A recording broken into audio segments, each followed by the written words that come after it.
Unaware they'd one day become multi-billionaires, he abandoned wife and newborn triplets for a wealthy mistress. What happened next will leave you speechless. He didn't just leave his family. He did it while his wife was in a hospital bed, legs numb, monitors beeping, 3 premature heartbeats fighting on the screen. Ethan Reed stood in that bright hallway, phone buzzing in his pocket. Through the glass, Grace gripped the rails of the bed, whispering, "He's coming back, right?" Outside, a sleek black car idled at the curb. Behind the wheel sat Vanessa Cole, a wealthy investor with cold, steady eyes. "Triplets will drown you," she murmured through the open window. "Come with me, and you'll never worry about diapers or rent again." He looked once at the maternity ward doors, then turned his back. "I can't do this," Ethan whispered, and climbed into Vanessa's car, leaving his wife and newborn triplets to face the world without him. What he didn't know was this: the woman he abandoned wasn't just Grace Reed. She was Grace Hale, a strange daughter of a powerful magnate, and the 3 tiny babies he called too much would grow up to build an empire worth billions. With no place in it for him, the night he walked away from 3 extra mouths was the night he unknowingly cut himself off from a dynasty. This isn't just a story about a man leaving a hospital. It's about what happens when someone abandons the family they think will hold them back, only to watch those same burdens rise higher than they ever dreamed. Dear viewers, thank you for being here. If you watch without subscribing, it's like leaving Grace alone in that hospital all over again. When you click that button, you stand with every parent who stayed and every child who was left but still rose. Please, subscribe now and tell me in the comments where you're watching from. The office felt too small for 3 babies. Grace Reed braced both hands on the edge of her cluttered desk as another sharp kick hit her ribs. Papers trembled under her fingers. Invoices slid over one another like restless waves in the harsh fluorescent light. The air was dry, humming with old computers and low phone chatter, but inside her chest everything felt loud, tight, urgent. She was 29, 8 months pregnant with triplets, and every breath felt like it had to fight for space. Her doctor had warned her to take it easy, maybe stop working, but take it easy. Didn't pay rent. "Just a little longer, okay?" she whispered, rubbing her round belly in slow circles. "Mama's almost done." On the outside, she looked like any tired office assistant at a small logistics firm. Simple blouse, cheap flats, hair twisted into a quick knot, a smudge of ink on her wrist from a leaking pen. Her desk was crammed with file boxes, staplers, and a budget calculator that froze if she hit more than 3 keys at once. But her life had not started in cramped offices and overdue bills. Before she was Grace Reed, she had been Grace Hale. As a child, she'd walked factory floors in shoes that never saw dust. Her father, Richard Hale, would hold her small hand and point at giant machines and long lines of workers. "All this will be yours to manage one day," he used to tell her. "You have the mind for it." Her mother had been softer, quieter. She'd sit beside Grace in a sunny room with high windows and lay out financial newspapers, tracing patterns in the headlines. There were no late fees then. No rent threats, just lessons about stocks, supply chains, and legacy. At 16, Grace knew what a merger was.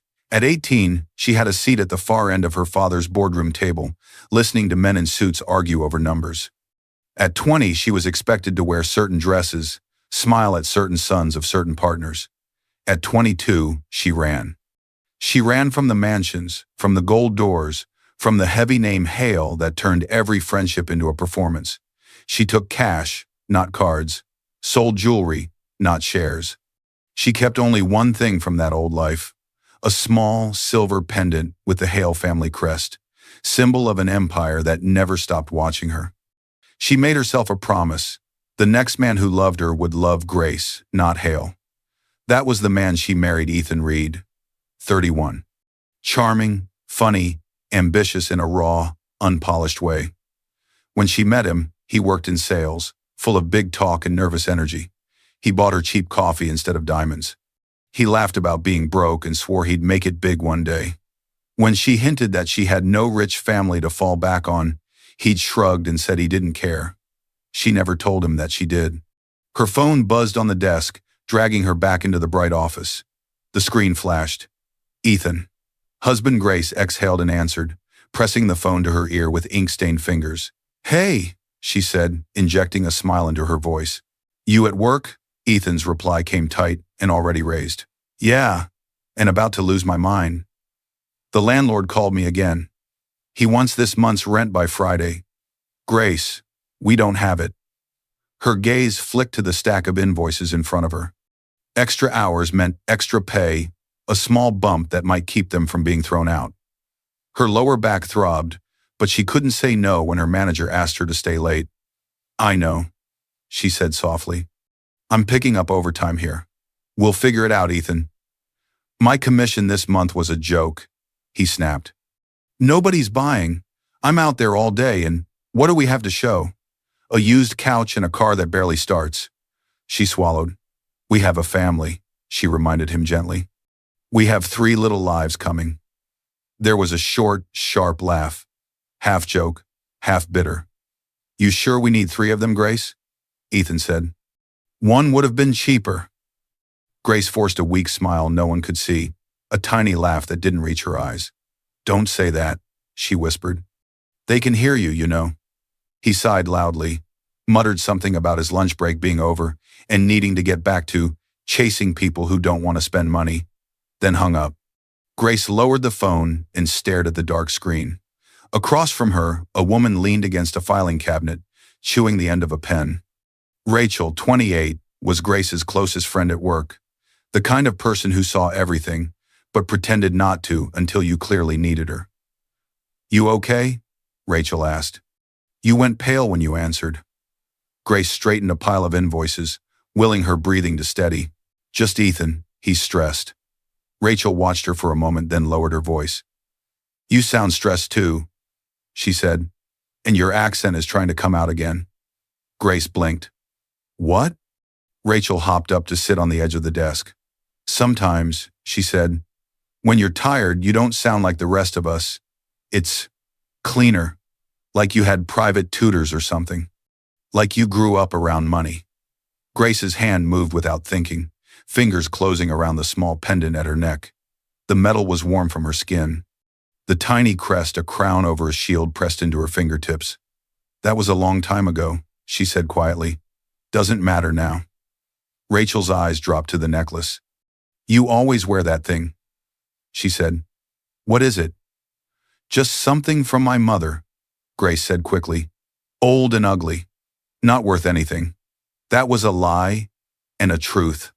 The metal itself wasn't unusual, but the symbol, the Hale crest, was stamped on every crate, contract, and letter Richard Hale sent. Letters he'd kept sending even after his daughter vanished years ago. Letters she shoved into drawers without opening. As if summoned by the thought, her phone buzzed again. Different tone, different contact. Richard Hale. Office. Grace's heart lurched. She turned the phone over, as if hiding the screen could hide the name. Rachel caught the look, then caught the words. Her eyes widened. "Wait. Hale? As in, please don't." Grace cut in, sharper than she meant. Rachel went still. "I told you," Grace whispered. "I'm Grace Reed now." The phone vibrated on the desk until the call ended. The silence afterward felt heavier than the ringing. "Is that your father?" Rachel asked quietly. Grace stared at the dark screen, jaw tight. "It doesn't matter," she breathed. "He belongs to a world I left. I chose this one. This one, with overdue rent and a husband who joked that their children were too expensive." The office printer whirred. Someone laughed by the coffee machine. The fluorescent lights buzzed. Normal sounds, ordinary life. But Grace felt the old world pressing at the edges, thick and invisible. She turned back to her invoices. Numbers blurred. Every time she blinked, she saw the crest on her pendant, the same symbol on letters she'd never opened. By 5:30, her lower back screamed, her feet ached, and the babies rolled and kicked like they were protesting the cramped space. She shut down her computer and gathered her things. "Text me when you get home, okay?" Rachel said as they walked to the exit. "If Ethan gives you a hard time, come stay with me. I mean it." Grace managed a small smile. "He's just scared." "I am too." They stepped into the lobby. A muted TV hung high on the wall, playing a business interview with subtitles. Grace wasn't looking, she was thinking about bus routes and how long she could keep working before the doctor insisted she stop. Then Rachel stopped walking. "Grace," she whispered. "Look." Grace followed her gaze. On the screen sat a dignified older man in a dark suit, gray hair neatly combed, eyes like sharpened glass. The caption read, "Industrial magnate Richard Hale speaks on legacy and succession." He was older, more lined, but unmistakable. Her father. The sound was low, but the subtitles crawled across the bottom. "The future of this company depends on who carries the name after me." Grace's heart hammered so hard she could feel it in her throat. One hand held her belly, the other clenched her bag strap. Behind her, someone pushed open the glass door, letting in a rush of cold air. Phones rang upstairs. Life went on. But in that second, her world narrowed to two things: the babies kicking inside her, and the man on the screen talking about heirs as if she'd never existed. "You never told me he was that Richard Hale," Rachel breathed. "Grace, that man owns half the factories in this country." Grace dragged her eyes from the screen and forced her feet to move. "I told you," she said, voice thin, "that life is not mine anymore." The glass door closed behind her with a soft thud. As she walked toward the bus stop, her phone buzzed in her bag, a message from Ethan about a meeting he had to attend tomorrow with some big investors. She didn't open it. Back in the lobby, hidden by walls and glass, Richard Hale leaned toward the camera and, according to the subtitles, said, "The question is not whether there will be an heir. The question is whether they will choose to claim their place." Grace had no idea that the man panicking about rent on her phone and the man talking about heirs on that screen were about to collide in a way that would split her life in two. Bills hit the table so hard the glasses rattled. Ethan Reed stood over the small dining table in their cramped apartment, chest heaving, fists clenched. Late notices, red stamps, and crumpled envelopes were spread out like accusations. "I'm working myself to the bone, and it's never enough," he exploded. "Look at this, Grace. Just look at it. How are we supposed to raise 3 kids like this?" Grace stood by the counter, one hand on the laminate edge, the other pressed against her belly. The triplets turned inside her, reacting to the stress. She winced and tried to keep her voice calm. She had walked home with the image of her father on the lobby TV burning in her mind. She had not told Ethan about that. She had not told him about the name Hale at all. "We'll manage," she said softly. "We always do." "On what?" Ethan jabbed a finger at the bills. "Hope? My commission this month was garbage. Nobody's buying. The landlord called me twice. He wants rent by Friday." "I can go back to work part-time after they're born," she said. "Rachel thinks the office might let me do some hours from home. I'll figure something out." Rachel had texted her earlier. "Try to rest. If you need a break, my couch is always here." Grace had smiled at the screen and put the phone away. She didn't want another couch. She wanted this home to work. Ethan dragged a hand through his hair. "3 babies," he muttered. "3." He picked up an envelope and crushed it in his fist. "You sure we need 3 of them?" he said again, half joking, half cruel. "One would have been cheaper." Grace's hand flew to her stomach, protective. "Don't say that," she whispered. "They didn't ask to be here." For a moment, guilt flickered over his face. Then it soured into frustration. "You always wear that ugly little thing," he said, glaring at the pendant. "Why don't you sell it or pawn it? At least then it would be useful." Grace's fingers closed around the crest. "It was my mother's," she said.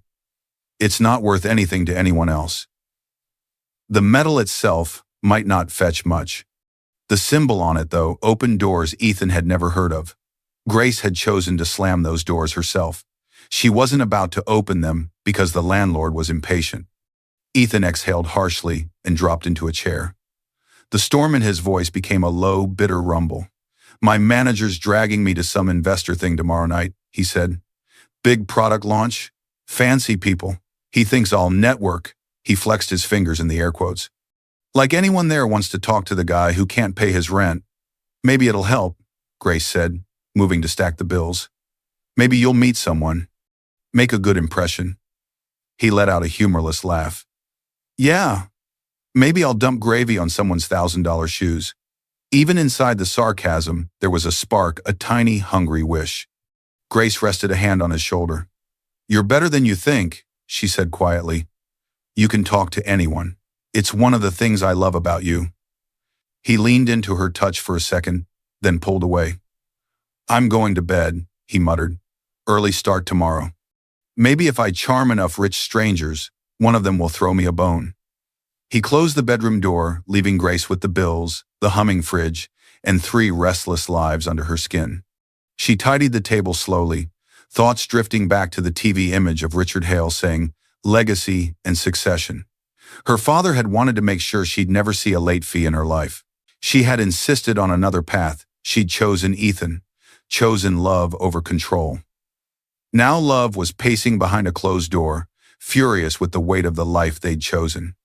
The next evening, Ethan stood in front of their small bathroom mirror, fighting with a tie that refused to sit straight. His suit was old and shiny at the elbows. He looked like a boy trying on a costume. Grace watched from the doorway, one hand on the frame, the other on her belly. You look handsome, she said. He snorted. I look like a waiter who got lost. If you were a waiter, you'd get good tips, she said, trying to tease a smile out of him. You're charming when you're not panicking. He huffed, but a corner of his mouth twitched. I'll try not to trip over any CEOs, he said.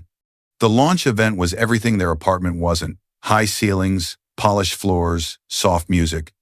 People in tailored suits floated across the room like they'd been born in them. Screens showed glossy clips of the company's new product. Ethan's manager clapped him on the back. This is your chance, Reed, he said loudly. Smile, shake hands, don't embarrass us. Then, without warning, he shoved a tray of sample boxes into Ethan's hands and walked off to greet a cluster of investors. So Ethan, the man who couldn't pay rent, stood near the back like an underdressed server. That was how Vanessa Cole saw him. She was in her mid-40s, in a simple but expensive dress, hair smooth, lipstick neat. She was a known investor in several companies, the kind of woman whose interests could rearrange a person's future. She stepped back just in time to avoid him as he nearly collided with her. Careful, she said, steadying the tray with one hand so nothing fell. These people treat packaging like it's made of glass. He flushed. Sorry. First time at one of these things. You work here? She asked, assessing him. Sales, he said, shifting the tray. Small accounts. Trying to move up. Married? She asked, as casually as if she were asking about product specs. He hesitated, then nodded. Yeah. Kids? He swallowed. Triplets on the way, he said. Any day now. We're not really ready. She smiled. Not warmly, not coldly. Calculating. You look like someone whose ambition doesn't match his life yet, Vanessa said. Not someone built to stay stuck carrying everyone else. Before he could form an answer, someone called her name. She turned away with the easy grace of someone who never worried about rent. But the words clung to him. Later, after speeches and applause, Ethan ducked to the bar at the edge of the hall. His feet hurt. His pride hurt more. He ordered a drink and reached for his wallet, already counting the cost. A slim hand placed a platinum card on the counter. I've got it, Vanessa's voice said. He turned. She slid onto the stool beside him. You don't have to. It's one drink, she cut in. I spend more than this on parking. He fell quiet. She studied him over the rim of her glass. Some people stay broke because they're loyal to the wrong life, Vanessa said softly. Wrong job, wrong partner, wrong story about who they are. His mouth went dry. He thought of the bills on the table, Grace's tired smile, 3 cribs they still hadn't bought.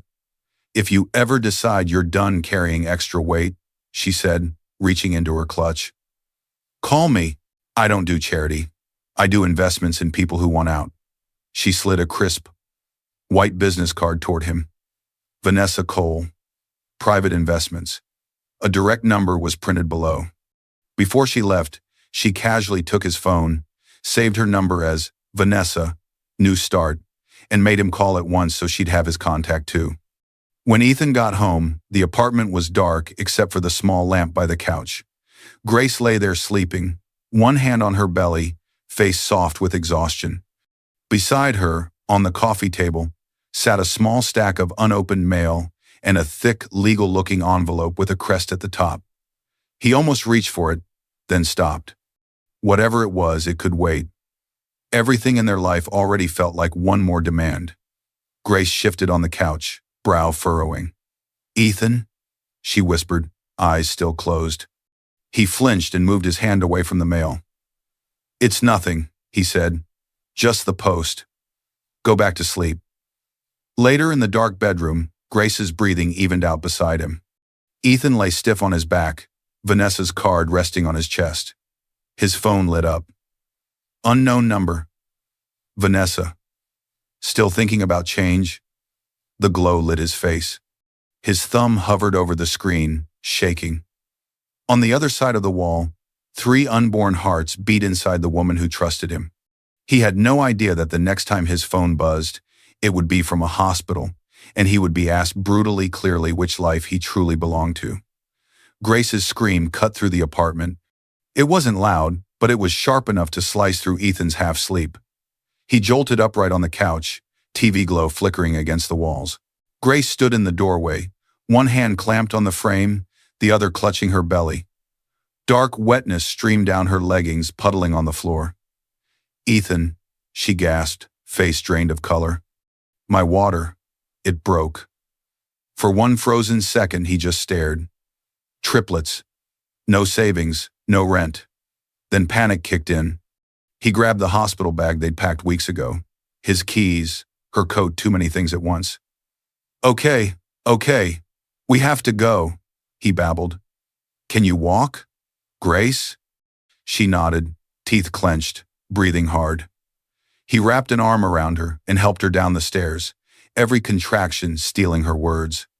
In the car, the only sounds were Grace's quiet moans and his shaky promises. "You'll be fine," he said. "We'll be fine. Just hang on." Her phone buzzed in her bag. His buzzed in his pocket. For the first stretch of road, he ignored his. At a red light, he risked a glance. Vanessa Cole. New message. "I'm leaving for a trip tomorrow. If you want to talk about your future, it has to be tonight." He locked the screen quickly, heart pounding. Grace didn't see. She had her eyes squeezed shut, counting breaths. He pressed his foot harder on the gas. By the time they reached the hospital, Grace was sweating, breathing in rapid bursts. Nurses hurried her into a wheelchair. "I'm Nurse Linda," said a middle-aged nurse with kind eyes and a firm voice. "Triplets? All right, you came to the right place. We've got a plan." Linda looked like someone who'd seen every kind of birth. Lines around her eyes said she'd watched joy and tragedy both and learned to move through them. They got Grace into a room, into a gown, onto monitors. Dr. Singh, a calm man in his early 40s, introduced himself, checked her, and gave quick instructions. "Early but not unexpected for triplets," he said. "Our priority is to keep all 3 babies and you safe. This may take hours. We'll monitor you closely." Grace nodded, gripping the bedsheet. Ethan stood by her side, one of her hands in his, the other in his pocket, fingers brushing Vanessa's card. He tried to breathe with her in, out, but every beep of the monitor threw numbers at him that only he could hear. Rent, debt, diapers, formula. Nurse Linda glanced between them as she adjusted the fetal monitor. "Triplets are tough," she said to Grace, a smile softening her words. "Good thing you've got him, huh?" Grace looked up at Ethan, eyes glassy but full of faith. "He always finds a way," she said, panting between contractions. "He's just stressed." Her voice was protective. She was still covering for him, even now. His phone buzzed again in his pocket. He shifted, letting go of her hand for a moment. "I'll just call the insurance, make sure everything's set," he said quickly. "I'll be right outside, okay?" Grace nodded, squeezing her eyes shut as another wave of pain rolled through her. Ethan stepped into the hallway and, instead of turning toward the billing office, kept walking until the cool night air hit his face outside the sliding doors. He pulled out his phone. Another message from Vanessa. "Tell me where you are." He typed with stiff fingers. "Hospital." She's in labor. Her reply came almost instantly. Meet me outside. 2 minutes. He looked back through the glass. From here, he could only see shapes moving behind curtains, nurses going in and out. Then he looked toward the street.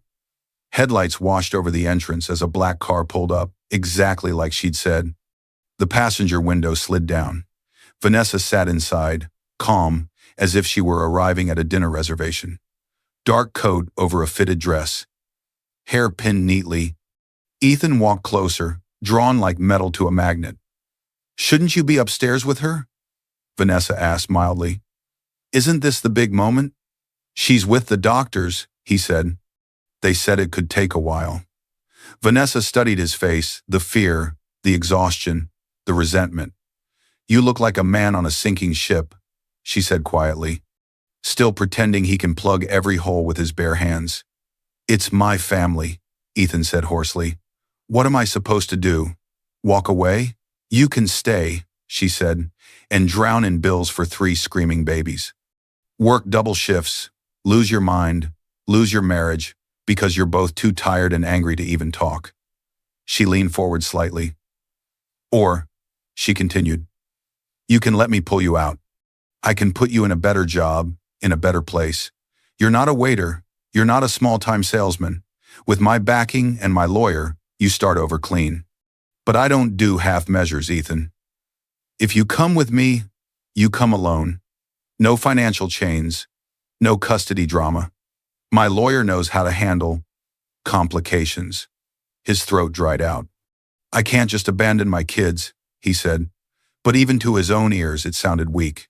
You're not the first man who realizes he wasn't built for this kind of life, Vanessa said, her voice gentle but merciless. The law has processes. You sign.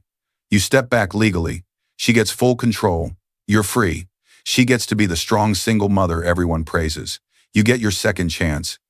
Everyone plays the role they're best at. Through the glass, he glimpsed a corner of Grace's bed, the curve of her body under hospital sheets, nurses moving quickly around her. He imagined himself in a year. 3 car seats, 3 crying babies, a wife too exhausted to look at him, a landlord threatening them at the door. I'm not a monster, Vanessa added. I'm offering you a life that fits you. But this window closes tonight. His heart hammered. The night, the beeping inside, the car idling, it all blended into a single, suffocating choice. I can't do this, he whispered.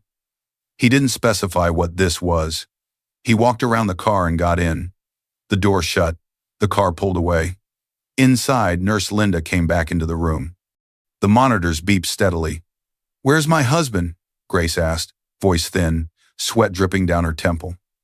Nurse Linda hesitated. She hadn't seen him in the hall. I'm sure he'll be right back, she said, even though uncertainty tugged at her gut. Labor blurred into a long, shaky stretch of time. Dr. Singh's voice came and went with instructions. Nurses called out numbers.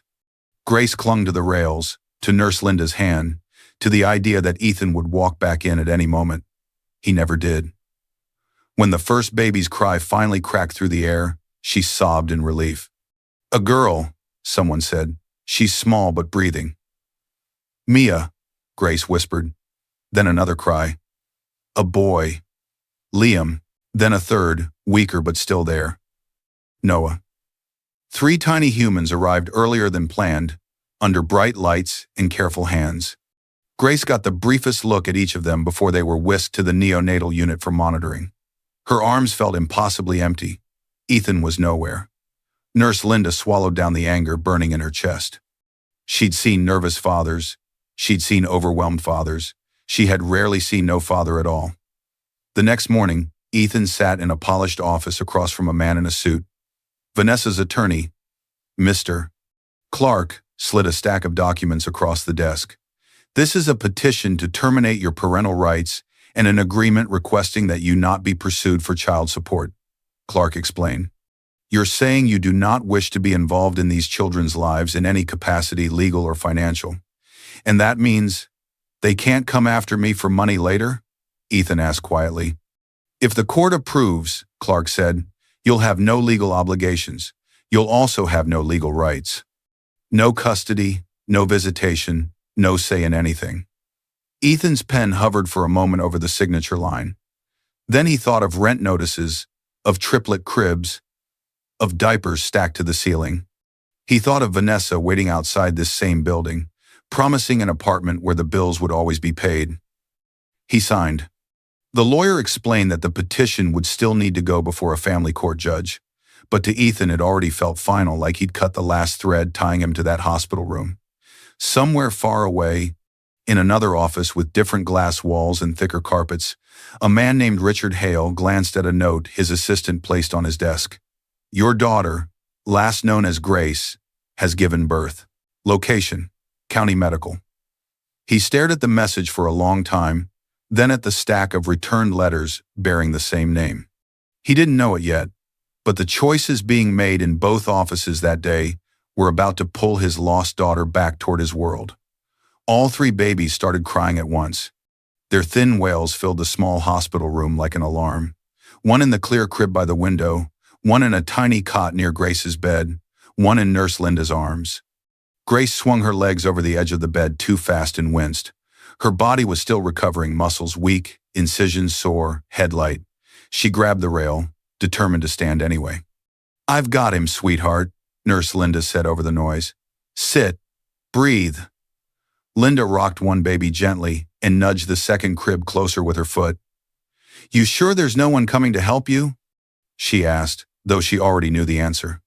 She'd checked the visitor log twice. Grace's eyes flicked to the empty doorway. No, she said softly. It's just me. 2 days after the birth, a hospital clerk had brought in a courier envelope with Ethan's name on it. The abandonment agreement from Ethan lay folded in the bedside drawer. His message, "This is best for everyone," still stung every time she blinked. She hadn't signed. She hadn't thrown it away either. It felt like holding a live wire, not knowing whether to drop it or wrap it around her hand. Outside, a hospital assistant wheeled a cart toward her door. On it were 3 donated blankets and a box of gently used baby clothes, a note taped to the lid. For the Reed triplets. Reality didn't arrive gently. It crashed in all at once. Food, diapers, rent, hospital bills, 3 fragile babies, 2 hands. By the time Grace finally made it home, the sun was low and her energy nearly gone. The hospital had arranged transport an old van instead of a taxi, driven by a volunteer who carefully lifted each carrier inside. The ride itself felt like a blur. The apartment door swung open to the same faded couch, the same crooked picture, the same stack of unpaid bills on the table. But Ethan's shoes were gone. His jacket, his presence. The absence felt loud. Thank you, Grace whispered to the young volunteer who carried in the last baby. He smiled awkwardly. They're beautiful, he said, then left her alone. Silence lasted maybe 10 seconds. Then Mia fussed. Liam followed. Noah, not wanting to be left out, scrunched his face and joined in. Grace moved like someone carrying a weight twice her size and refusing to set any of it down. She fed Mia first, then carefully laid her on a folded blanket on the couch. She shifted Liam, trying to get him to latch. Noah kicked and wailed in his seat. 10 minutes later, Grace sat in the old armchair, head tipped back, Liam nursing, Mia dozing, Noah squirming in her lap. Her eyes burned with exhaustion. On the table beside her, unpaid bills leaned against a brown envelope from a different law firm, the copy of Ethan's petition that had been delivered to the hospital and now followed her home. His signature was clear. The space for hers was blank. A key turned in the lock. Grace? Rachel's voice called. Come in, Grace said, too tired to stand. Rachel nudged the door open with her shoulder, arms loaded with grocery bags. She stopped dead when she saw the 3 babies and the dark circles under Grace's eyes. Oh my God, Rachel breathed. You're home. She dumped the bags on the counter and hurried over. Which one can I hold? She asked immediately, hands already hovering. That's Noah, Grace said, easing him over. He's the loudest. Liam's hungry. Mia just watches everything. Rachel cradled Noah, swaying without being told. Her gaze landed on the legal envelope and the pages sticking out. What's that? She asked. Grace followed her eyes and swallowed. She didn't answer fast enough. Carefully balancing Noah, Rachel stepped closer and read the top page. Her face changed mid-sentence. "You're kidding," she said. "Grace, this is Ethan's name. I am voluntarily stepping away from all parental rights. No child support." She looked up, eyes flaring. "You're going to raise 3 kids alone," Rachel said, voice shaking, "while he runs off and pretends none of this exists?" Grace stared down at her own hands. They were trembling. "I don't know what I'm going to do," she whispered. "I don't even know how to get through tonight." Rachel's anger stayed, but her tone softened. "There has to be someone," she said. "Some kind of help, some kind of backup. You never talk about family, but you have someone, right?" The word family hit a locked door inside Grace. She closed her eyes.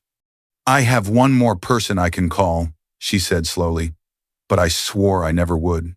Rachel watched her closely. "Who?" she asked. Grace reached for the drawer where she'd shoved another envelope, the one Ethan had turned over that night, and pretended not to see. Hale and Partners Legal, the same crest as her pendant in the top corner. Inside, a short letter from Mark Jensen, her father's longtime lawyer, with a phone number that never changed. Her shoulders tensed and straightened at the same time. "My father," she said. Then, as if confessing, "Richard Hale." Rachel froze. "The Richard Hale?" she whispered. "From the news? The factories? Grace, are you saying you're—" "I was," Grace cut in. "A long time ago. I left. I changed my name. I thought if I built a life with Ethan, it would be mine. No conditions. No control." She looked at the babies. "It didn't turn out very normal," she added, a cracked smile on her lips. Rachel blinked hard. "You had a safety net this whole time," she said, not accusing, just stunned. "Why haven't you called him?" "Because he wanted to own everything," Grace said. "Including me. I didn't want to be managed like an asset. I wanted to choose my own life." Silence stretched, filled only by tiny squeaks and snuffles. "And now?" Rachel asked gently. Grace glanced at the bills. At Ethan's agreement. At 3 tiny faces. "Now," she said, "it's not just about me anymore." Later that night, after Rachel left and the babies finally overlapped in sleep for the first time, the apartment felt so quiet it buzzed. Grace sat at the table. The Hale and Partners letter lay open in front of her, Mark's name and direct line at the top. Her hands shook as she dialed. The call rang once, twice. "Hale and Partners Legal. This is Mark Jensen," came the smooth, controlled voice. Grace swallowed. "This is—" Her tongue tripped over the old name. "This is Grace Hale. I need to speak to my father." Silence. She could practically hear Mark's brain checking and rechecking what he just heard. "Miss Hale?" he said at last, layers of formality returning all at once. "Are you safe?" Grace looked around the cramped room, peeling paint, 3 mismatched cribs, a stack of bills. "I have 3 newborns," she said, "and no husband." Mark exhaled a quiet sound of surprise and calculation. "All right," he said, voice now focused. "Here's what we're going to do. I'll brief your father immediately. In the meantime, do not sign anything your ex-husband sent you, especially if it involves your children or child support. Do you have any such documents?" Grace's eyes flicked to Ethan's agreement on the table, his signature glaring. "Yes," she said. "He wants me to sign away his responsibilities."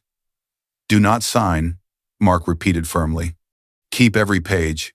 If you authorize me, I will handle it. I'll call you back within a few hours." "What does my father say?"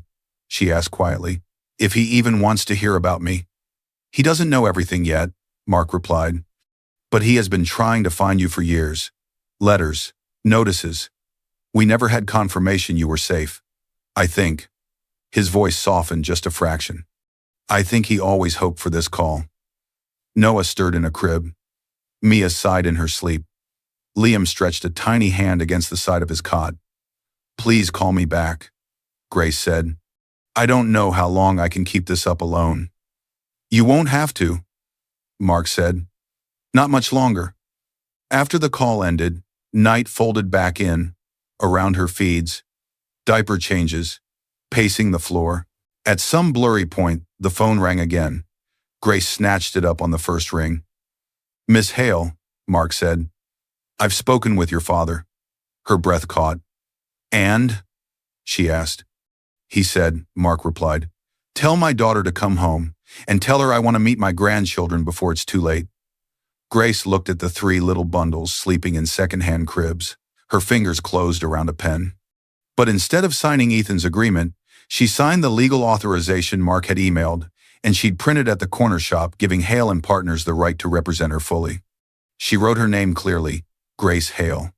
As the ink dried, she couldn't see the estate gates already opening in preparation, or the old man checking his watch, waiting to see if the daughter who once ran from him would walk through them again, this time with three new heirs in her arms. All three babies started crying the moment the gates opened. The sound bounced off stone pillars and iron bars as the car rolled up the long driveway. Grace's heart raced with every meter they moved deeper into the world she'd run from. At the entrance, a guard had leaned into the window earlier, checked a list, and picked up the phone. "Mr. Hale," he'd said quietly. "She's here." Now the car crept through familiar territory, tall trees in straight lines, trimmed lawns like green carpets, and finally the house that wasn't really a house at all, but an estate. Grace clutched Mia's carrier on her lap. Liam and Noah, strapped in their own seats, squirmed and cried. Their faces were still so small that the straps seemed almost too big. They had no idea where they were or what this driveway meant. "Almost there," the driver said softly. Grace swallowed. "Thank you." The car stopped at the foot of the wide stone steps. Before she could reach for the door handle, the front door opened. Richard Hale stepped out. He was older now, more gray than dark. The straight shoulders, the precise suit, the commanding presence were all still there, only softened around the edges by years and regrets. For a moment, neither of them moved. Then the babies cried again, sharp and insistent, and something cracked in his expression. He walked down the steps slowly, like each step carried a memory. His eyes went from Grace's tired face to the three carriers. "You came," he said at last, voice low. Grace nodded. Her throat burned. "These are my grandchildren?" he asked. "This is Mia," she said, touching the first carrier. "Liam and Noah." He looked at each tiny face as if trying to memorize them before they could change. The industrial magnate disappeared. The grandfather stood in his place. "Bring them inside," he said. "You must be exhausted." Inside, the house smelled the same polished wood, expensive soap, faint coffee from some distant kitchen. The floors gleamed. The ceilings soared. Every wall carried framed photographs, factory openings, charity galas, handshakes with important people. Today, three baby carriers rested on a low table in one of the sitting rooms. Mark Jensen stood when they entered, file in hand. He looked just like he had sounded on the phone. Neat, precise, alert. "Miss," he started, then adjusted. "Grace." "Mark," she said, giving a small nod. A staff member fussed with extra cushions and quietly slipped out, closing the door behind him. The room shrank to just them. Grace, Richard, Mark, and three small bundles of noise and need. "You look tired," Richard said. "You shouldn't have had to do all this alone."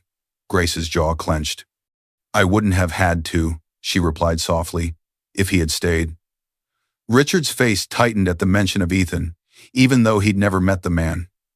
"This is what we argued about," he said. "All those years ago." The past walked into the room and sat down beside them. She remembered being 19 at this same estate, sitting at the long dining table while her father closed a deal. He'd talked about merging families, about aligning interests. Her name had floated between numbers and terms. After dinner, her mother had taken her aside into a quiet study. "Your father loves you," her mother had said gently, "but he speaks in contracts. He thinks securing your future is the same as securing a deal." "I don't want to be a deal," young Grace had whispered. "I want to be a person." Her mother had smoothed her hair and given a sad little smile. The day everything exploded, the whole house heard. "I will not marry someone you picked out of a spreadsheet," 22-year-old Grace had shouted in this very room. I want a normal life, someone who loves me. Not my last name. You have no idea what real life is. Richard had snapped back. Normal life is not romantic. It's bills and fear and people taking advantage of you. I am trying to protect you from that. I'd rather be broke and loved than rich and owned, she'd cried. So she'd left, with a small suitcase, some cash, and her mother's pendant. She changed her name, found Ethan, and promised herself she'd never use the hail power. Until now. Back in the present, Grace met her father's eyes. You were right about one thing, she said. Normal life is bills and fear. He looked at the bruise-colored shadows under her eyes, at the second-hand clothes on the babies. And now? He asked quietly. Do you still want to do it without help? She turned to the carriers. Liam's tiny fist twitched. Mia's chest rose and fell in quick breaths. Noah kicked against the blanket. No, she said simply. Not if my pride hurts them. Richard sank into a chair, movements slower than she remembered. Years had finally caught up with him. I will help you, he said. I will make sure these children are provided for and protected, but I won't do it halfway. No more hiding, no more pretending you're not who you are. Mark stepped forward and opened his folder. We already have your authorization, he said. That lets us act on your behalf. First, we file for divorce on grounds of abandonment. We attach the petition he filed to terminate his rights, the messages he sent, the hospital records showing he was not present at the birth. He flipped to another document. Second, we ask the court to confirm what he requested, a full legal termination of his parental rights. This time we make sure it's done properly through the court, with the children's best interests protected. That makes his current agreement binding, and it prevents him from changing his mind in a way that would harm them later. Grace gripped the back of the chair. He walks away clean? She asked quietly. No child support? No help? After what he did? In practical terms, yes, Mark said, but that's the path he chose. The upside is that once his rights are terminated, he has no say, no claim, no leverage. Legally, he becomes a stranger. Between your own capacity, your father's resources, and the structures we'll build, you won't need his money. And in 20 years, if he ever comes back, we'll have this file ready. He lifted a thin folder labeled on the tab. Read. Parental rights termination. Contingency. Richard added. At the same time, we can set up immediate trust funds for each child. They won't touch most of it until they're older, but it will grow. We'll plan their education, their training, their future roles in the company. This isn't a fairy tale rescue, Mark said. It's structure, protection. You walked away from this structure once. I'm offering you the chance to use it on your terms. Richard looked at her. You will be trained too, he said. You will sit on boards. You will learn everything you once refused to learn. If someone hurt you because you tried to live small, then we'll make sure no one can touch you when you stand tall. Grace's chest ached. On one condition, she said. Both men looked at her. They will know, she said, nodding at the babies, that I was poor once, that we counted coins, that someone walked away from them when they had nothing. They will know what power can do to people and what abandonment feels like, and they will never become the kind of person who uses others and throws them away. Not you, Father, not Ethan, not them. Richard studied her. Pride, regret, and something like relief flickered in his eyes. Then, we do it your way, he said. Mark closed the folder with a soft click and slid Ethan's agreement into the contingency file. We'll file the petition within the week, he said. We'll also quietly pay the hospital bills in full and redirect any communication from his lawyer to our office. For now, you focus on recovering and learning how to be a mother of 3. We'll handle the judges. Grace exhaled slowly. The babies stirred in their carriers, tiny fists flexing, faces scrunching briefly before relaxing again, unaware that their lives had just been tied to trust structures, board seats, and an empire they hadn't chosen. And that, somewhere across town, a man named Ethan Reed had just signed himself out of that future with a stroke of a pen 10 years later. The noise in the factory hit them like a wave. Machines roared. Machines roared. Conveyor belts rattled. Forklifts beeped as they shifted crates from one end of the floor to the other. The air smelled of oil, metal, and hot plastic. "Stay close to me," Richard Hale shouted over the sound. Beside him walked 3 10-year-olds in small safety vests and helmets that kept sliding down their foreheads. Mia, the eldest by 3 minutes, kept pushing hers back and staring at everything with sharp, curious eyes. Liam clutched a small notebook and pen. Noah held a tablet almost as big as his chest. They were the Hale triplets now in the eyes of the world, even if an old Reed still sat in the father's box on their birth certificates. The same babies who had gone home from the hospital and donated clothes now walked through a factory their grandfather owned. Richard stopped with them on a raised platform overlooking the production line. He was older, but his voice still carried. "This is where one of our main product lines is assembled," he said. "But I don't want you to look at the machines first." Mia frowned. "Then what do we look at?" "The people," Richard said. He pointed down at the workers moving along the line, checking parts, tightening bolts, lifting and sorting. "Every decision you make one day," he said, "will affect people like them, their families, their children. Never forget that." Liam scribbled fast in his notebook. "People, decisions, families?" Noah snapped a quick photo with the tablet, then zoomed in on a section of the conveyor. "There's a jam starting there," he said quietly. "See? That box keeps sliding sideways." Richard followed his gaze and raised his eyebrows. "Good eye," he said. A few steps behind them, Grace walked carefully along the metal walkway, wearing a hard hat and fitted blazer. 10 years had changed her. She still had the same soft face, but her posture was different now, shoulders back, eyes scanning for more than just exits and price tags. She was no longer just the girl who ran from money or the abandoned wife of triplets. She was a board member in training, a bridge between the life she'd chosen and the one she'd returned to. "Come on," Richard said. "I want to show you something else." He led them to a quieter area where finished goods were being boxed and labeled. A group of workers sat at a break table, laughing. One saw Richard and half stood, but Richard waved him back down. "This is Mr. Hale," the man said to the kids. "He signs our checks." Liam wrote, "Signs checks equals responsibility." Mia studied the way the workers looked at her grandfather. Respect, yes, but also a little fear. "Do they know we're your grandchildren?" she whispered to Grace. "Some do," Grace replied, "but I want them to know you for how you act, not just your name."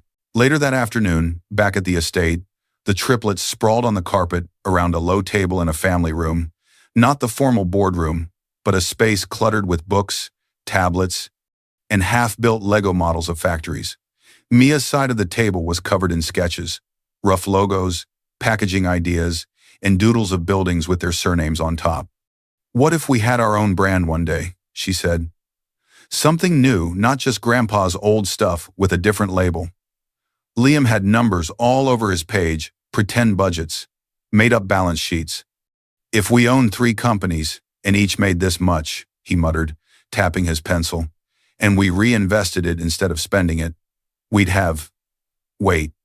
He wrote a bigger number and circled it twice. Noah sat cross-legged with the tablet, not drawing or counting, but arranging simple blocks of code in a beginner program. "If the factory had sensors here and here," he said, pointing at a diagram on the screen, "they could warn about the jam before it starts. Then the workers wouldn't have to stop the whole line. These weren't polished business plans, they were just little sparks. But this is how empires really start, with kids paying attention and adults paying for their education." Grace watched from the couch, a report open in her lap. Her mind danced between the numbers on the page and the 3 different minds on the floor. Over the years, she'd split her life in 2. Board meetings and factory tours with Richard and Mark. Homework checks and bedtime stories with the triplets. She argued with executives now.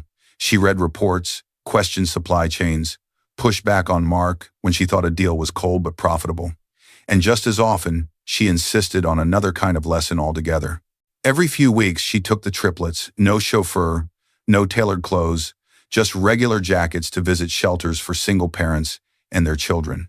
They helped pack food boxes, carried crates, played with kids who had no estates, no trust funds, No elevator that opened onto a private floor.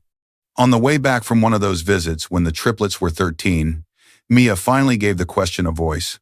"Mom," she said, staring out the car window, "why don't we have a dad like other kids?" The words hung in the air. Liam stopped tapping on his phone. Noah's fingers froze above the tablet. Grace's hands tightened on the steering wheel. She'd known this was coming. She could have lied. Said he lived far away. Said he worked overseas. Said one day they'd meet him. She didn't. "He chose another life instead of us," she said. "People are allowed to make choices. They are not free from the consequences of those choices." Mia turned. "What does that mean?" "It means," Grace said, choosing each word, "your father decided our life was too hard, too heavy. He left. He did not want to be responsible for 3 children and a wife with nothing." "Nothing?" Liam said softly. "We had Grandpa." "Not then," Grace replied. "When you were born, I'd already been gone from this place for years. We lived in a small apartment. We argued over rent. The 3 of you wore donated clothes home from the hospital." The triplets fell silent, trying to picture their mother not in tailored blazers, but in cheap shirts washed in a tiny sink. When they reached the estate, Grace didn't let the topic float away. She led them upstairs to her study, unlocked a lower drawer, and took out a slim file. "This is the paper your father signed," she said, "in the hospital. He sent it to me a few days after you were born." She laid the document on the desk. Mia leaned in and read the lines aloud, voice low. "Voluntarily step away from all parental rights and responsibilities." Liam scanned down to the signature. "Ethan Reed," he said. Noah stared at the name for a long time. "He signed this?" Noah asked. "Yes," Grace said. "And later when I called your grandfather's lawyer, we used it in court. A judge terminated his rights properly.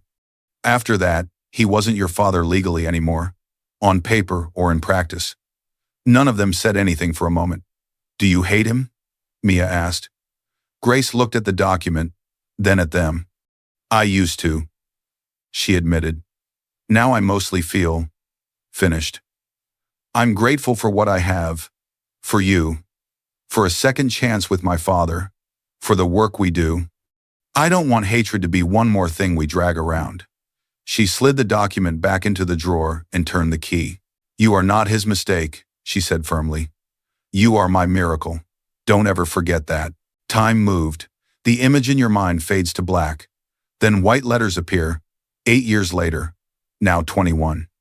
A news anchor's voice cut through the flashing images on screen. Today, the Hale triplets Mia, Liam, and Noah Hale launched their new tech and logistics venture on the stock exchange, combining digital platforms with real-world infrastructure. Backed initially by Hale Family Capital and later by outside investors, the company's valuation has already crossed $2 billion. Clips followed. Mia, walking into a glass building beside a row of microphones, talking confidently about sustainable supply chains and community projects. Liam in a tailored suit, answering questions about long-term growth and reinvestment instead of quick cash-outs. Noah on a panel explaining how their route optimization software reduces waste and helps smaller suppliers compete. In one shot, Grace and Richard watch from the side of a stage, faces full of a quiet, hard-earned pride. Behind them, Mark stood with his arms folded, expression saying, "We did what we set out to do." They weren't just rich kids, the anchor's voice said. They were heirs with a blueprint, and they used every lesson to build something even bigger than their grandfather's empire. Far across town, in a small, dim apartment, a man in his 50s sat at a chip table. The TV was on, volume low. His hair had thinned, his shoulders softened. An almost empty bottle sat by his elbow. This was Ethan Reed. He stared at the screen without really seeing it, caught between old regrets and new worries. He rubbed his temple and reached for the remote. As his thumb hovered over the power button, the channel cut to a close-up of Mia's face, then split the screen into 3. Mia Hale, 21. Liam Hale, 21.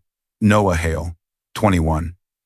Something in the tilt of Mia's chin, the exact color of Liam's eyes, the way Noah's mouth tightened when he concentrated. Ethan's hand stopped midair. He'd seen that mouth before, laughing nervously in a tiny kitchen. He'd seen those eyes in a hospital mirror over a sink, just before rushing out to make a call. Beer sloshed as his fingers loosened around the glass. On the ticker at the bottom, words scrolled past. Founders. Children of Industrial Board Member Grace Hale. He squinted, reading it again. Grace Hale. The remote dropped from his hand and hit the floor. Memory, long buried, started clawing its way back up. The room was holding its breath. A long glass table stretched across the main Hale Dynamics Group boardroom, where both the original company and the Triplets' new venture now held their strategy meetings. Screens on the walls glowed with charts. At the head stood Mia Hale, 21, dark hair pulled back, gaze steady. On either side of her sat Liam and Noah, their laptops open, notes prepared. Around them, older executives, analysts, and advisors waited, some skeptical, some intrigued. On the main screen behind them, a slide read, Proposed Acquisition, Strategic Merge Phase 1. Mia tapped the remote.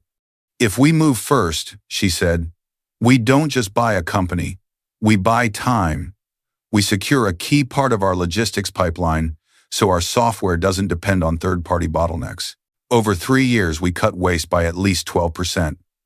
She turned toward Liam. Liam? He stood, tablet in hand. The numbers support the strategy, he said. We stress-tested 3 worst-case scenarios: global slowdown, regulatory delays, supply disruptions. In all 3, our position stays stable or improves. In our median case, we increase long-term value for every shareholder and partner represented here.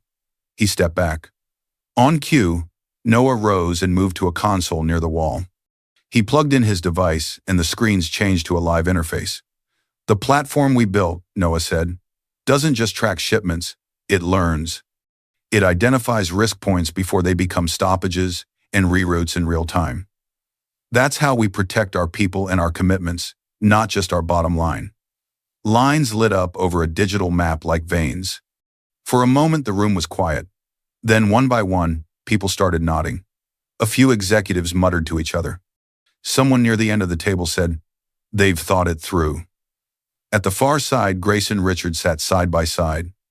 Grace's hands were clasped tight in her lap, but her eyes were bright, proud. Richard watched with an expression that struggled to be stern and failed. There was too much pride leaking through. After the board voted, after the legal team began prepping term sheets, the triplets walked down the corridor to a smaller studio. In a media room lined with lights and cameras, the siblings sat for an interview. The host smiled across at them. "You 3 built a company now valued at over $2 billion, she said. "You're also taking active roles in your grandfather's industrial group. People look at you and see success. What inspired you?" Mia answered, without glancing at her brothers. "Our mother," she said. "She raised us alone for a long time and brought us back here when she could have stayed away. She taught us that loyalty is worth more than money and that power without conscience is dangerous. Everything we build comes from that." In the control room behind the glass, Grace watched with tears blurring the monitors. Richard stood stiff beside her, pretending to look only at the signal quality. "They mean it," she whispered. "Of course they do," Richard muttered, though his voice was rougher than usual. On the other side of town, the sound of a phone slamming onto glass echoed through an expensive living room. "You promised that startup would triple our money." Vanessa Cole's voice cut through the air. She tossed a printed statement onto the coffee table. Numbers glared up in red. They were standing in a home that still looked wealthy at first glance, designer furniture, framed art, but the cracks were showing. Mail piled on a sideboard. Empty glasses lingered on surfaces too long. Ethan sat on the couch, older and softer, staring at the page. He still carried a hint of the man who once marched into a hospital panicking about rent, but now the panic was slower, duller, soaked in years of bad choices. "I didn't promise anything," he muttered. The market shifted. No one saw it coming. Vanessa's laugh was short and sharp. "No," she said. "You saw a chance to look like a genius. You poured everything into it. My money, my contacts, my reputation, and now look where we are." He took a drink from the glass in his hand, but it didn't make him any braver. You don't sell anymore, she shot back. You don't work a real job. You sit here and chase big ideas that go nowhere. People used to say I had an eye for talent. Now they say I've been dragging dead weight for 10 years. He flinched as if she'd slapped him. I left everything for you, he said. I walked out on your problems, she snapped. You walked out on your problems and thought that made you smart. She grabbed a suitcase from near the door. It was already packed.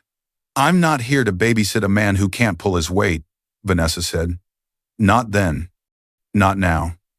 The words were almost the same ones she'd spoken outside the hospital so many years ago, but this time there was no promise of a better life waiting, just the echo of her own words thrown back at him. His voice came out small. What are you saying? I'm saying I'm done, she said. Some people just stay broke because they're loyal to the wrong life. The exact same line she'd once used to lure him away from his family now pushed him out of hers. The door shut behind her with a clean, expensive click. A few nights later, Ethan sat on a cracked bar stool in a dim bar that smelled of spilled beer and old arguments. A muted TV above the counter was tuned to a business channel, one of the only channels that came through clearly. He stared at his beer, not at the screen. The bartender reached for the remote and turned up the volume. Coming up next, the presenter said, an inside look at the youngest billionaire founders in the country. Ethan looked up, more out of habit than curiosity. A headline appeared. Exclusive. The Hale triplets inside the billionaire siblings' empire. He frowned. Hale, he murmured. The name brushed past that half-formed memory again. Then the screen filled with the faces of Mia, Liam, and Noah, stepping out of a car and into a building through a crowd of cameras. Their ages flashed beneath their names. Mia Hale, 21. Liam Hale, 21. Noah Hale, 21. The glass slipped from his fingers. Beer tipped onto the bar. Hey, the bartender barked. Watch it. Ethan didn't answer. He leaned forward, squinting, as the lower third changed. Children of business leader Grace Hale. Grace. Hale. Grace. Hale. He heard both names in his mind overlapped with a faded memory of an envelope on a cheap coffee table years ago. Hale and Partners Legal. Addressed to Grace Hale. He shoved a few crumpled notes toward the bartender without counting and stumbled out into the night, heart pounding. Back home, the house felt empty without Vanessa's perfume or sharp footsteps. Ethan went to the hall closet and dragged out an old cardboard box marked with a date from over 20 years ago. Inside, old pay stubs, wrinkled flyers, a spare remote, an expired insurance card, and a stiff envelope with a small crest at the top. Hale and Partners Legal. He stared. The symbol was identical to the one on his TV an hour ago, and to the one that had hung on Grace's necklace their entire marriage. Beneath it lay a crumpled, unsigned copy of the agreement he'd once kept as his own record, the petition to terminate his parental rights, given to him by his lawyer back then. His own name glared up at him. Ethan Reed.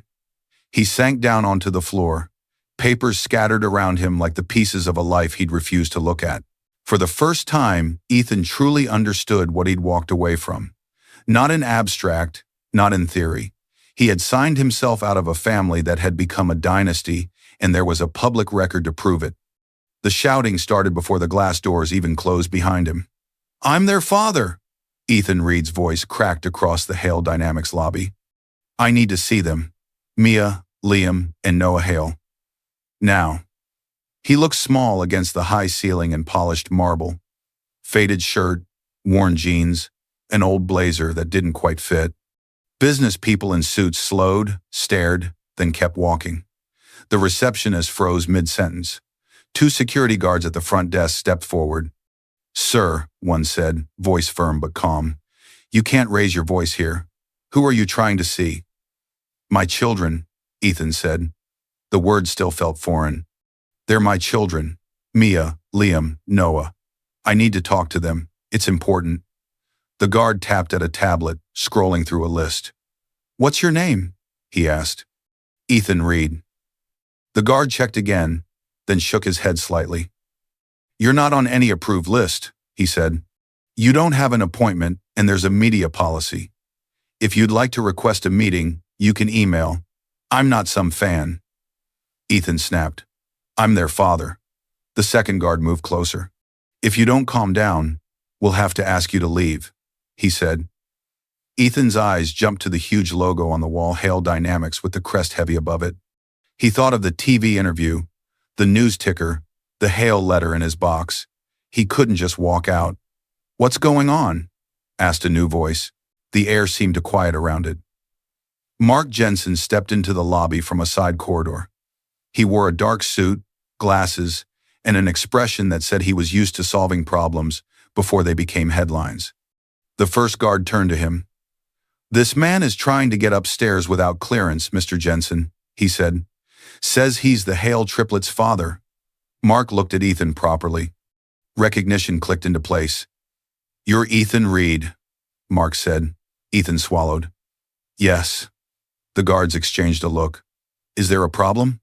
One asked. No, Mark said after a beat. I'll handle it. Please note his arrival, politely. He gestured down the hallway. Come with me, Mr. Reed, Mark said. We'll talk in my office. The walk was short but felt long. Ethan's footsteps echoed on the polished floor. Employees glanced up as they passed, then looked away when they saw Mark. Inside Mark's office, shelves lined the walls, full of files and reference books. One filing cabinet drawer near the bottom bore an old label. Reed, Parental Rights Termination, Contingency. Grace wasn't there. Neither were the triplets.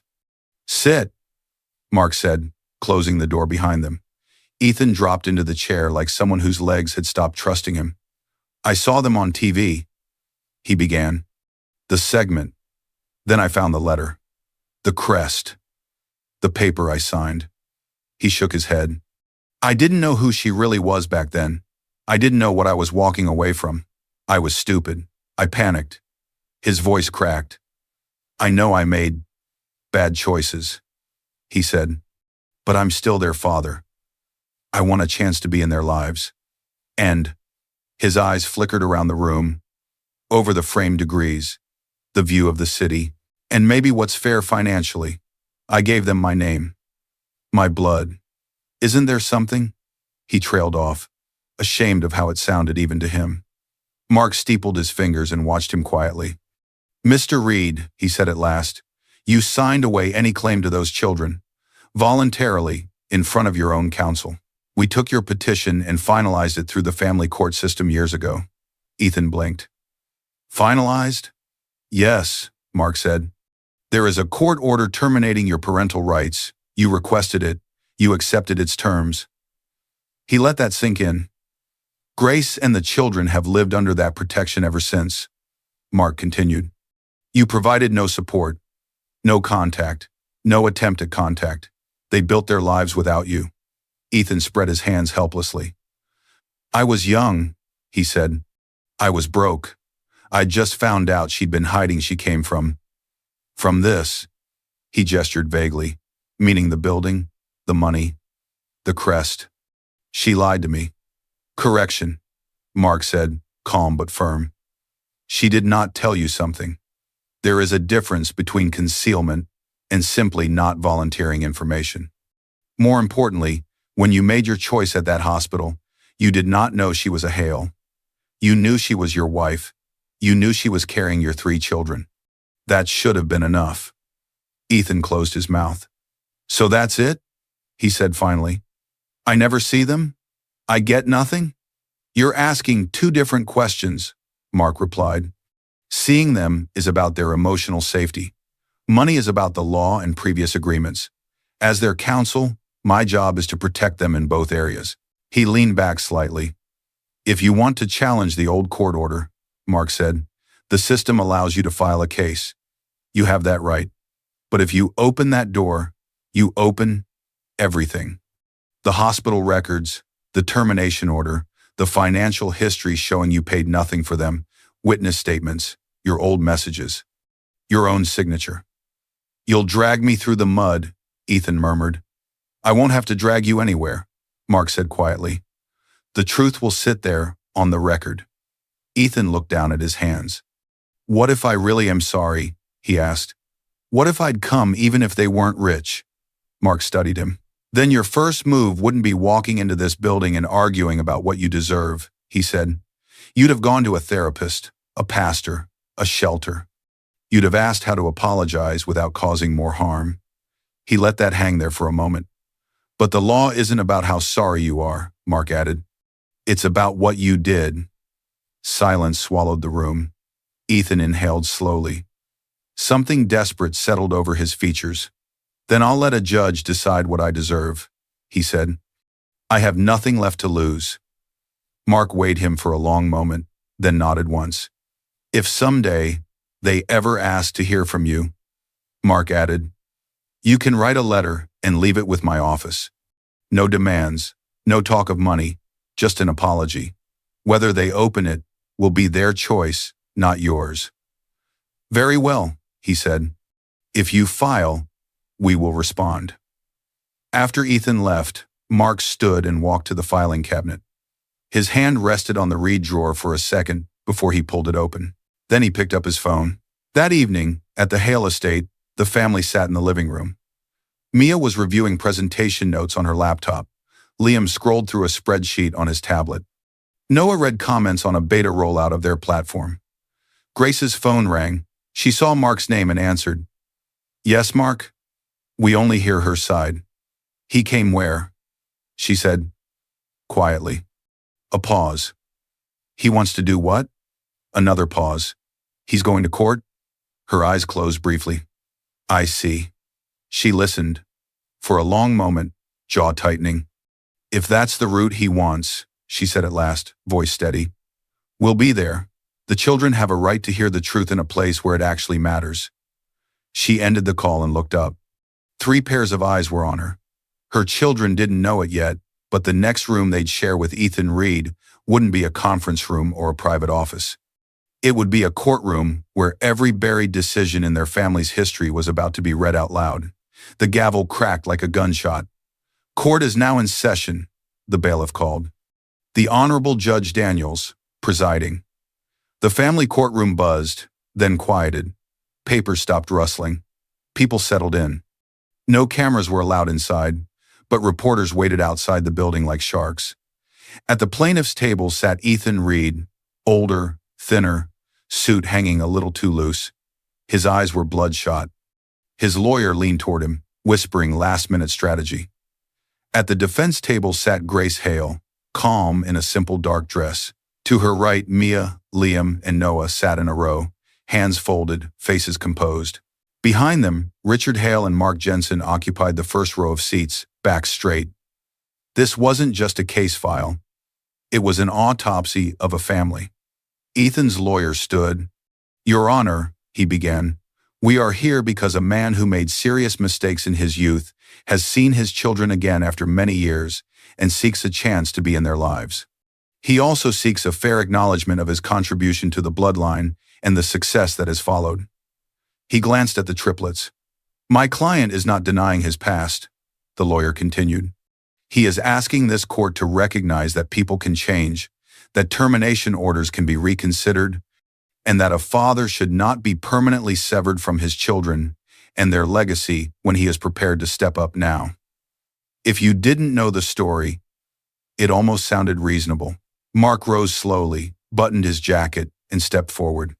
Your Honor, he said, this is not a redemption hearing. This is a late attempt to profit from choices the plaintiff made decades ago. He held up a sheaf of documents. This, he said, is Mr. Reed's original petition to terminate his parental rights, signed in the presence of his own attorney. This, he held up another, is the court order that finalized that termination, at his request. And these, he rattled the stack, are hospital records and witness statements showing the circumstances under which his children were born and abandoned. He handed copies to the clerk and opposing counsel. We will show that Mr. Reed did not lose his family by accident, Mark said. He walked away, and he has been walking away ever since, until he saw their names attached to a multi-billion-dollar company. Judge Daniels nodded. Call your first witness, he said. The defense calls Nurse Linda Martinez, Mark replied. Nurse Linda, older now but still steady, took the stand and was sworn in. "Miss Martinez," Mark said, "where were you working 21 years ago?" "At County Medical," she answered. "Maternity ward." "Do you remember a patient named Grace Reed who gave birth to triplets?" "I do," Linda said. "Triplets are rare. The pregnancy was high risk. The birth was early. It was hard to forget." "Was her husband present?" "He was, when she was first admitted," she said. "He stayed for a while, then said he had to make a call about insurance. He left the ward." "Did he return before the children were born?" "No," Linda said firmly. "We tried calling the number on her file when she started asking. There was no answer. He never came back while I was on duty." A murmur ran through the gallery. "Thank you, Miss Martinez," Mark said. Ethan stared at the table. "The defense calls Vanessa Cole." There was another stir. Vanessa entered in a modest but well-cut dress, took the oath, and sat. "Miss Cole," Mark said, "do you know the plaintiff, Ethan Reed?" "Yes," she said calmly. "We were partners for years." "Do you recall a conversation outside County Medical approximately 21 years ago?" She swallowed once. "Yes." "Where was Mr. Reed's wife at that time?" "In labor," Vanessa said, "with triplets." "And what did you tell Mr. Reed?" She glanced briefly at Ethan, then back at Mark. "I told him I wouldn't support 3 extra mouths," she said. "I told him he had to choose between that life and the life I was offering." "Did he tell you his wife came from money?" Mark asked. "No," Vanessa said. "He said they were broke and drowning in bills." "And what did he choose?" "He got in my car," she replied quietly. "We left," Mark nodded once. No further questions. On cross-examination, Ethan's lawyer tried to suggest Vanessa had pressured him, that he was manipulated, that he didn't fully understand the consequences. But the facts stayed solid. He knew his wife, he knew the babies had no one else, and he left anyway. Then it was Grace's turn. She walked to the stand, took the oath, and sat. "Mrs. Hale," Mark said, "during your marriage, did you ever tell Mr. Reed that you were the daughter of Richard Hale?" "No," Grace said. "Why?" "Because I didn't want to be chosen for my last name," she answered. "I wanted a normal life, to build something with someone who loved me as I was, not for what I could inherit." She lifted her hand slightly. "I left all of this," she said. "The house, the company, the name. I did not use it to trap him." "What was your financial situation during your pregnancy?" Mark asked. "We were behind on rent," Grace said. "I worked in a small office as an assistant until I was 8 months pregnant with triplets. I took extra hours. We worried about money all the time." "After the birth," Mark said, "what support did Mr. Reed provide?" Grace's eyes softened as she glanced at her children, then hardened again. "None," she said. "He sent a document through a lawyer asking me to sign away any future child support claims. He never visited the babies, never sent money, never asked how they were. When I called my father and returned here, my father, his lawyer, and I took on all responsibility. Is the success your children have today connected in any way to Mr. Reed's efforts?" Mark asked. "No," Grace replied. "They are successful because we protected them, educated them, and because they worked. They are rich in spite of his choices, not because of them." The triplets testified next. Mia sat with her back straight. "We grew up without him," she said. "All we knew was a story, that he chose to leave. Our mother didn't badmouth him, but she didn't lie either. She told us he'd made a choice and that we had to decide who we wanted to be because of it." Liam followed. "He didn't pay for school," Liam said. "He didn't buy a single textbook or pair of shoes. He wasn't there when we were sick. He wasn't there when we launched our first project in high school. He only appeared when there was a lot to lose or gain." Noah was last. "I don't hate him," Noah said quietly. "I don't know him. The people who raised us, taught us, and sacrificed for us." He looked at Grace and Richard. "They're the ones who have a claim on our lives. He's asking for a share of something he never helped build." After closing arguments, Judge Daniels took a long pause. "Mr. Reed," he said at last, "the record is clear. You voluntarily petitioned to terminate your parental rights when these children were infants. A court granted that petition. You then provided no support and made no contact for over 2 decades. He turned slightly toward the defense table. These children's success is the result of their own work and the efforts of their mother and her family, he continued. The law does not recognize any financial claim based solely on biology, especially where rights have been relinquished. He faced Ethan again. Your petition to vacate the prior termination order is denied, Judge Daniels said. You have no legal claim to their assets, their companies, or their trusts. Any personal contact with them going forward will be entirely at their discretion, not yours. He paused. As to the question of child support, he added, this court notes for the record that had you remained a legal parent, your support obligation over the years would have been substantial. While we understand you are not able to pay such a sum now, this finding is entered symbolically on the record to reflect the debt you chose not to carry. No enforcement will be sought, but the truth will be documented. He tapped the file once. Let it stand that the law recognizes what your children bore in your absence. The gavel fell. Outside, the storm waited. Reporters crowded the courthouse steps. Grace, over here. Mia, how do you feel about the verdict? Mr. Reed, do you have anything to say to your children? Security formed a path.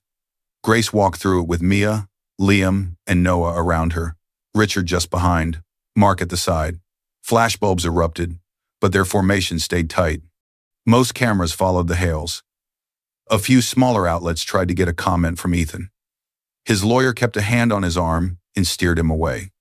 Inside, in a quieter hallway, the Hale family paused, catching their breath. They thought it was over. Then footsteps echoed. Grace, Ethan's voice called. Mia, Liam, Noah, please, just hear me out. They turned. There he was.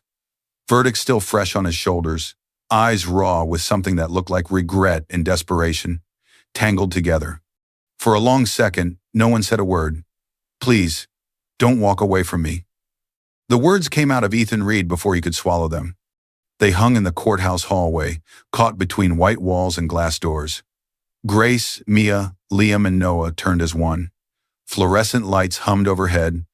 The muffled noise from outside reporters, traffic blurred into a distant drone.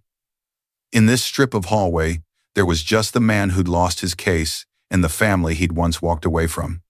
Ethan looked smaller without a lawyer beside him. No judge, no microphone, no papers to hide behind. Just a man with 21 years of absence behind him. He took a tentative step closer, stopping when a nearby security officer shifted slightly. I was scared, Ethan said, the words tumbling. That's the truth. I thought 3 of you would drown me. I didn't know how to be a father to 1 baby, never mind 3. His eyes moved from Mia's face to Liam's to Noah's, back to Grace.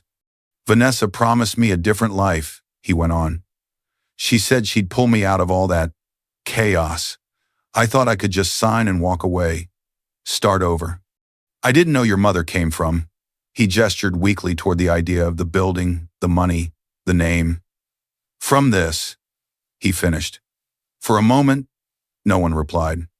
Grace stepped forward until she stood a few meters from him. Up close, Ethan could see the lines at the corners of her eyes, the kind dug by laughter and sleepless nights both. You still think the biggest thing you left was money, she said quietly. He opened his mouth, then closed it. You didn't just walk away from money, Ethan, Grace said. You walked away from feeding them at midnight when I didn't know why they were crying. You walked away from their first steps on a used carpet in an apartment you never liked. Mia dropped her gaze, imagining it. You walked away from every school form where I had to tick, father not involved, Grace continued. From parent-teacher nights where teachers looked at the empty chair and tried not to ask. You walked away from the hospital when I was cut open, shaking, asking a nurse to please tell me you were coming back. Ethan's eyes filled, his shoulders shook. I know, he whispered. I know. I'm not asking you to pretend it didn't happen. She lifted a hand gently. I forgive you, she said. The hallway seemed to hold its breath again. Ethan stared at her, confusion cutting through his emotion. What? He asked. I forgive you, Grace repeated. Not because what you did was small, not because you earned it, because I refuse to let your choice poison the rest of my life. A tear slid down her cheek. She let it fall. I have carried enough weight for both of us, she said. I will not carry your guilt too. That is yours to deal with. Hope flickered across his face. So, does that mean forgiveness, Grace said softly, does not mean a place in our lives. The flicker died. You made your choice, she said. We lived with it. We built something without you. We healed without you. We went to court today, not to hurt you, but to protect what we built from your regret. She stepped back, letting her children fill the space beside her again. The triplets looked at each other briefly, then at him. Mia spoke first. We wish you healing, she said, voice steady. Truly. But we're not going to drag the past into our future just because you're ready to look at it now. Liam's jaw was tight, but his words were measured. We don't owe you our time, he said, or our companies, or our story. You left before the first chapter. Noah, the quietest, met Ethan's eyes last. We built our lives with the people who showed up, he said, who stayed when it was hard. That's not you. Ethan swallowed hard. He looked like he wanted to argue. There was nothing left that wouldn't make it worse. Grace turned to her children. Are you ready to go? She asked. They nodded. No screaming. No dramatics. No security dragging anyone away. The four of them simply turned and walked down the hall together. Grace in the middle, Mia, Liam, and Noah, flanking her like a living answer to the question, what happens when you stay? Ethan lifted a hand, as if reaching for something he could no longer see. They turned the corner and were gone. That night, in a very different room, another table waited. A long wooden table sat under warm lights in one of the Hale Estate's dining rooms. The atmosphere was relaxed, no reporters, no robes, no microphones. Just plates, glasses, and people who'd stood in the same storm. On one side sat Grace. On either side of her, the triplets. Across from them, Richard Hale and Mark Jensen. Between the dishes sat a simple folder with a new logo on the front, the Hale Foundation for Single Parents and Abandoned Children. Mia tapped the folder. We finalized the structure today, she said. Funding's committed. Legal framework is done. We can start awarding housing grants by the end of the quarter. Liam added. We'll focus on parents raising kids alone after abandonment or domestic desertion. No long, humiliating forms. Practical help. Rent support. Education. Micro grants for small businesses. Noah glanced at Grace. And we're building a tech platform to match donors directly with families, he said. Transparent. Measurable. People will see exactly who they're helping. Grace's eyes were wet. You're sure you want to put this much of your own money into it? She asked. Mia smiled. We wouldn't have this money without your sacrifices, she said. This is how we honor them. Richard cleared his throat. When you ran away from this house, he said to Grace, I thought you were throwing away everything I'd built. Today, I see you built something I never could have, a family with strength that doesn't come from contracts. Mark raised his glass. To the life you built, he said to Grace, and to the lives that will change because you refuse to stay a victim. They clinked glasses.